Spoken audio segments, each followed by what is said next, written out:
آخری جملے آپ کی زیادہ تمام.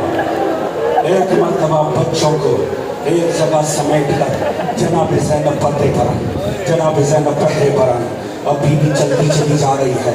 عباس دیکھ تیری بہن پہرے پر آ گئی ہے, اکبر دیکھ تیری پھوپھی پہرے پر آ گئی ہے, حسین دیکھو تمہاری بہن پہرے پر آ گئی ہے. ایک مرتبہ خدا جانے بی بی کے دل میں کیا آیا, بی بی نے رخ کیا نجف کی طرف. ناد علی, ناد علی کی صدا کا بلند ہونا تھا. خدا کی قسم جن کی بیٹیاں ہیں وہ جانتے ہیں, اللہ جانے بیٹی کا باپ کے دل میں پیار کیا ہوتا ہے. یہ قافلہ 2 محرم کربلا پہنچا تو رات کے وقت جناب زینب نے تڑپ کے کہا, بھیا حسین مجھے کسی بی بی کے رونے کی صدا آ رہی ہے. کہا بہنا ہماری ماں زہرا مقتل میں رو رہی ہے, علی نہیں آئے, زہرا کربلا آئی. شب عاشور میرا مولا مقتل کی طرف گیا, روتا واپس پلٹا. صحابی نے پوچھا کون تھا وہاں, آپ کس سے باتیں کر رہے تھے؟ کہا میری ماں زہرا پتھر وہاں سے ہٹا رہی ہے جہاں مجھے ذبح ہونا ہے. زہرا آئی, علی نہیں آئے. 13ویں ضرب چلی, پیاسے گلے سے صدا آئی, جناب زہرا موجود تھی, علی نہیں آئے. جگہ جگہ زہرا آئی, علی نہیں آئے. زہرا آتی نہیں کربلا, علی نہیں آئے. اللہ جانے بیٹی کا دل میں باپ کے کیا ہوتا ہے. یہاں بیٹی پہرے پر آئی, ناد علی کی صدا دی, علی سے نجف چھٹ گیا. دیکھا ایک سوار آ رہا ہے, اس سوار کو آتے دیکھا. جناب زینب نے کہا سوار رک جا, سوار رک جا, میں بتا رہی ہوں رک جا. ہمارے پاس ہم لٹانے کو کچھ بچا نہیں ہے. دیکھا سوار نہیں رکا, وہ آتا چلا جا. پھر بی بی تھوڑا آگے بڑھی, کہا تجھے کہا جو ہے رک جا, اب ہمارے پاس کچھ نہیں بچا. اچھا یہاں ٹھہر جا, میں جاتی ہوں, اگر کچھ بچا میں تجھے کچھ لا دیتی ہوں. وہ پھر نہیں رکی, جب آگے بڑھا اب بی بی کر گئی, آگے بڑھی,